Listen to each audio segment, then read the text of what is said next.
Welcome to another edition of Justice League Europe Introductions. So, why Justice League and why Justice League Europe? Are these good comics? Arguable?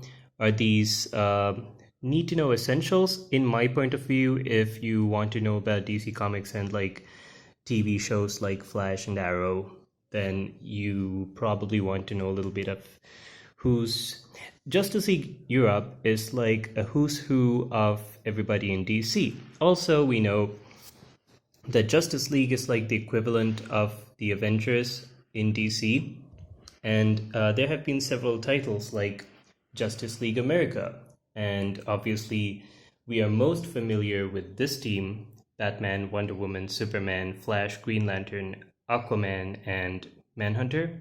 Everybody knows these guys, and we've seen most of these guys in movies. We have even had a Green Lantern movie, but now with Kyle, with Hal, with Gossip Girl and Ryan Reynolds in the movie. It was actually a good movie, I think, because, when it comes to Green Lantern, you obviously need to do it really well because aliens and sci-fi and all. Justice League, there's also an international title, so America International, which is where Wonder Woman and Superman and everyone is. Justice League Europe was sort of the B-Leaguers team. They're kind of like the reserves. In fact, we are also going to see some Justice League Europe reserves, like reserves of the reserve team. And I guarantee to you that you're going to find some people in this team that you probably haven't seen in a long time. Now, today I would like to focus on this dude, the Russian dude, Rocket somebody. And like I said, right next to Animal Man, he is the only other person with children on the team. All four of these people, I think, were married at some point. Ralph is with Sue, his own wife. They're both in the team. So all these people are currently married, and Rex, I think, is divorced. And you might notice this unorthodox church of the Russians. These are some of the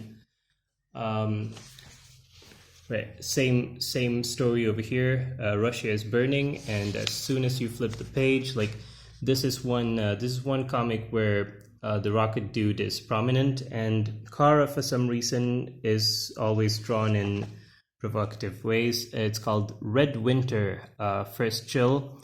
And maybe I should go through these issues individually, like give you more of the story, but it's really not worth it. We'll just look through some panels and try to familiarize ourselves with who this guy is. So the Russian dude, he was sort of like Iron Man. He's in a power suit, and there was more than just one person. There was like a whole team of them, but only he was the hero that joined the Americans later. Also, here is a little bit of the hero out of costume. And obviously it's translated because these little wedgy things that you see on the dialogue bubble, those usually mean it's translated to English from some other language, maybe alien, maybe Interlac, which is a future language for all planets.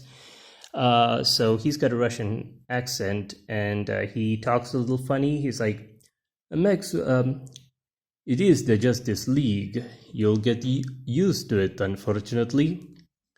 How can I, Dimitri? After so many years in Russia, how can I get used to? Silver Sorceress, we are going shopping. Do you want us to tag you along? I'm really sorry. I'm not really a person who does accents. Oh, by the way, this is actually in English. This is in Russian. Like the wife's part is in Russian, but his part is in English. But obviously, he speaks a little funny. I think there was another. Oh yeah. There was. Right. I might get to. You can see that. You can see that a lot of the imagery that he's in looks a lot like Colossus. The leg over here, the metallic skin, and here's a little bit more of him speaking in Russian. And my dear buddies, I am sorry to tell you I am thinking much like this latterly. Instead of lately, he would say latterly. Always happy here, but Russia is suffering, so maybe... but with my poor mother Russia suffering, so basically these guys, there's a lot of accents in Justice League Europe. There's a French girl, there's a Russian, there's a Japanese. In fact, right. And even Rex kind of speaks in... this is Rex out of uniform. We will be talking more about him at a later time, but it's like, I told you my dad blessed his sizes, didn't I? Just look, you people invented English, right? So why can't you understand it? I know he's a funny guy as well, but basically the Russian dude, these guys are like the Wolverines and the Storms and the Colossuses and the Nightwing of the Justice League. They're not as well known, but they were included to give some diversity, I guess, and they are filler characters that so yeah, that's Red Rocket for you. Let's get on to the next one.